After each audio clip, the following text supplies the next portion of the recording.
back. Mr. Ernest Marshall, are you ready for us? I think he can jump back out. Oh, he is there. I can. Hi, Mr. A-list actor celebrity is on my show. He blessed me to come on my show. Y'all see, he was determined. He told me his whole list and everything he had to do. He said, "I'm gonna squeeze you right here and squeeze you right here. Don't count me out. I catch you. I'm like, oh yes, I love it. Yes, okay. He is not gonna stop. I appreciate it so very much. Of course. Yes. So, Mr. Ernest Marshall, can you tell us what you got going on? Well, right now, I was actually going back and forth in a production meeting with this new action film that we actually started to shoot this week. It's called Reborn Redemption. You know, it's about this guy where he's pretty much want to get revenge or whatever. And so, like, the movie itself is still in the works. And so, we had a production meeting today to go over everything. So that's right now in the works. But where I finished doing, like, maybe a couple days ago was a TV show. I can mention it now. It's for HBO. It's a TV show. It's going to be called The Showtime. As of right now, it's called Showtime for the Lakers. And so this takes place back in the 80s, where the dynasty, where you had Magic Johnson, Jerry West, and all those people. They're going to show you what happened on the court and what happens, outside of the court, And I can tell you this, man, you're going to be surprised at, like, the things how these players are, and what we do outside of the basketball spotlight. Okay. So, back then there was things that you can get away with, you can't get away with now.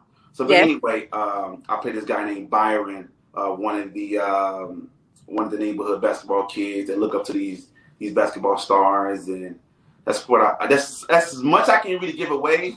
Right. Without telling the whole story, go see it. Yeah. So we should be finished wrapping up with HBO probably October, November. It should be released by next year. So we'll see how that goes. Okay, that's what's up. See, I was kind of trying to do a little high tech thing and put your the little skip it of the film that you did with the girl and in the parking lot. Yeah. I couldn't get that high tech to do that one, but I got a lot of that's why I don't hit women. I got a lot of DMs like, "Why can't you believe you did?" I'm like, "Yo, it's acting. It's acting. I have to play the part." Yes. Right. You can't just go off of playing, your character and how you are. It's people out there. You have to play. That's what acting is. You play. Absolutely. Right. It's easy as it sounds. The audience sometimes they like, "Oh no, it looks too real to me," So, yeah, man. It did look real. I was like, "Wait, look at Ernest. Who knows?" Yeah. Now, we was me and my husband we always watched you on the what is the stalker things where you play the other person. The things. What is it? Lifetime. When they reenact the show. Oh, My Crazy Ex. Yeah, when they reenact they telling the story and then they reenact it or whatever. Yeah. I like that. I was like, okay, I see you, sir. Yes. Yeah. Okay, so is that all you have going on, or you got some more stuff that you got dibbling there? Well, you can't speak about it now, though, probably. Yeah, it's weird, man. When you sign EAs and stuff like that, it's only so much you can give away. The stuff that like the HBO is already is online, whatever. About that, and so most of the projects that I'm in currently, like, we can't really speak too much about it until they give us a green light, obviously.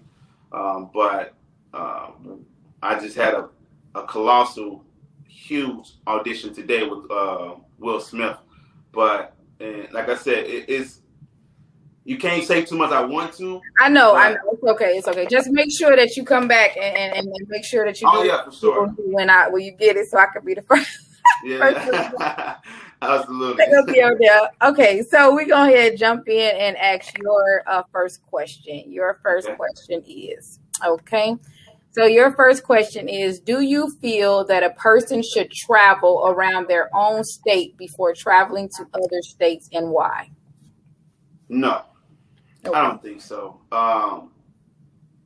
I just feel like most people are just they scared of the unknown, right? They like to stay within their state because it's comfortable. They know the area, they know how far they can go, but they don't know. Oh, if I go into another state, what's going to happen? You know, with let's say for example, you want to go on a road trip. What's going to they start bringing up all these things in their mind, like what if the car get on the flat? What if I run out of gas? What if my car don't make it? They create all these situations that may never happen and ever. And most of the time, it's crazy. Most of the time, that people that will convince you to stay in state is people who never left the state themselves, right? So people are always afraid of something they don't understand, and you really just got to there's no different. Chicago, for example, is no different from New York. I'm sorry, there's no different from Miami. There's no different from Hawaii. It's just a location, right? Yeah. You know once you travel, you realize that. Right. In technology, you got your phone. It tells you everything. If you want to go to the store, you want to go to the mall, you want to go to this place, and it tells you, don't go this area, don't go to this area. Same as the state you at. And so I think some people are so afraid to travel, to go somewhere because they're afraid that something's gonna go wrong. Okay. So it's like I say, definitely travel, man. Travel outside the country for sure. You got to think about people buy retro Jordans. They were $185, $250 now. You can buy a round trip. Right, it's crazy. During the pandemic, tickets was going for like $50, $100. That's true. In that time, what people was afraid to travel, I was buying up tickets like for future dates because I know this thing is a slice of time. It won't last forever. I was buying these tickets because I know that, once everybody starts traveling, tickets go back up because I like to travel. Yes. And I see why people feel like that way. I remember when I first left Chicago and I went to Hawaii for the first time. When I got there, I'm like, okay, the view is different, but it's the same. The weather's different, but it's the same. It's a different location. It's the same people, the same mall, the same behavior. People just probably a little bit more nicer, but there's no difference. And that's when I got that travel bug. Like I want to start traveling and see what else is out there. But then you start seeing other cultures. You start seeing, like, I got excited by McDonald's. Like, I'm going to McDonald's. They sell rice. They sell pineapples. I heard. It's crazy. So yeah, you got to start traveling, man. It may seem expensive. It's not expensive at all, man. If you eating out, drinking coffee every day, stuff like that, you could buy a ticket, travel. You definitely can because it gets expensive when you try to eat out all the time. During this pandemic, if you haven't learned that you should get out and live your life, then I don't know what else will change your mind. I swear this pandemic made my whole life just change on how the whole world can shut down. Just shut down. Everything. When it got real, when the NBA shut down. Like, you gotta ask yourself, if today is your last day, you look yourself in the mirror, are you okay what to do, what you're about to do today, right? Look yourself in the mirror and say, listen, if today's my last day, am I okay with my situation? I ain't go anywhere. If you ain't travel, you haven't see nature or whatever case may be, then you're not living. You're not living at all. I agree. So, yes, I definitely agree. Do anyone else have anything feedback on it? The question was, do you feel that a person should travel in their own state before traveling outside of their state, and why? Do anybody have any feedback on or disagree? Oh, they said they agree with what you said. Okay. Yes, I got all thumbs up. They said yes, go outside. Yeah, go outside. I've been in this house long enough. I mean, be safe, obviously. Be smart about it, but yes, travel. Okay. Yes. Okay, so now your next question. Okay, let me make sure it's up there. Hold on. Sorry. All right, so your next question is, stop talking. Oh, goodness, there's always something.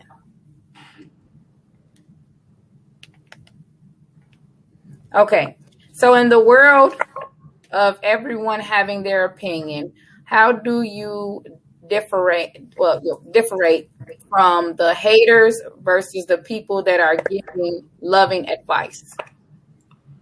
How do I differentiate? Okay, you got to, okay, whenever you're trying to do something that's different from everybody else, right? You're going to have people who are going to support you, going to say, oh my God, that's amazing. go for it. There's gonna be the other side where I don't know, man. I heard XYZ. I don't think you should do that. That's not gonna work. I don't think you should do this and that. It's not that people may be hating on you sometimes. For the most part, it's just they don't know themselves, and so they'll talk you out of doing something because they don't know how to do it, right? And so if you're trying to do something different, you don't need anyone help to be negative at all. You need no help at all being negative. I tell people all the time. Majority of the time, when you're sitting there thinking about something, it's already negative thoughts in your mind. And as an individual, when you want to do something, you're so scared to do it. You will go to somebody knowing they're gonna talk you out of it, just to validate why you being scared to do something. Because they'll go up to your side. So hey, I'm gonna go to this person. I know what he's gonna say because he's gonna be on my side. Hey, I should do this. Oh, you shouldn't do this. So I knew that's what I was thinking. What's the point of doing that? People do that all the time. Like if you know someone answer, do not ask the question until yet you know the answer to. Don't do that because you're gonna hurt yourself. You don't need nobody help being negative. You need to be with somebody or ask somebody the right questions, right? And ask them, hey, should I do this? Yeah, you should do it. But don't worry about that. You should do it. Go for it. Those type of people need to be around you. You need to be around nobody. They're gonna talk you out of anything. And you already know the people that, like you said, like you know the people to go to. Like people, we have friends for different reasons, and we have people set for different reasons. You already know if you are just so scared and uncomfortable about doing something, you know what team to call on to persuade you not to do it, and you also know the team that's there to cheer you on. Like, of course, so what? You can always come home. No worries. Go ahead. You know what I'm saying? I agree. Yeah, you know who to call. And that's how your team should be. You should be surrounded by people who are going to motivate you, who's going to support you, whatever what you do. Hey man, I want to go in the corner and sell girl cookies. Cool. What flavor you got? That's what I should be. It should be, oh man, you need nobody helping you being negative. The world is negative enough, right? I always say this, just you look around, the 4 or 5 people around you, how they behave that's how you are. No matter how you twist and turn it. Don't matter how you twist and turn it. Me, I'm surrounding myself with people who's on the same page as me, who doing either in the field I'm doing what I'm doing, or doing something better than me. Yes. Because if I'm the smartest person in my group, I'm in the wrong group. Yes. There's no way to help me grow. So I want to be around people who are going to motivate me, who's willing to take risks, not someone who's scared or who's don't have any knowledge about anything. That's true. I agree. I totally agree. And with the way you're going, with the mindset you have and everything you're doing, I know that you are going to be A plus because of my eyes, you do a great job. Thank you. I commend you for leaving. You know, Chicago is a great city.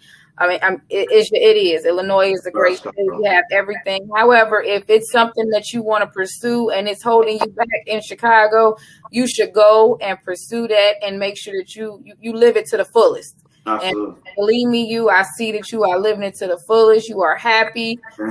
Everything you got going on is a blessing. We see you and we cheer you on. I appreciate that. That's love. So I appreciate you for coming on. I am going to make sure that I see your upcoming, and I'll share everything that you have in the page. I tried to go down. I'm like, wait, I know he got more stuff I can share, but your publicist cleaned up everything and only put what they want you to see at the top. So. Oh yeah, they clean a lot of stuff up. So I appreciate you for coming on. Thank you for having me. Yes, we are. I'm about to close. So I'm putting everybody on the screen so that I can thank you guys so much. Steve then jumped off. I don't know where he went. Let me see if it can pop on. It didn't pop on. What all of them? I don't know why everybody didn't just pop on. Okay, let me see. Oh, Steve's phone died, I guess. Okay, well, Steve's phone died, so I do apologize. I think his text came through when his phone had died. But I appreciate everyone for coming on. You guys really did a great job I have A-list celebrity Ernest Marshall. I have the educator Miss Vanessa C. I have Jones, the cleanup lady that will clean up just everything, meal prep and everything.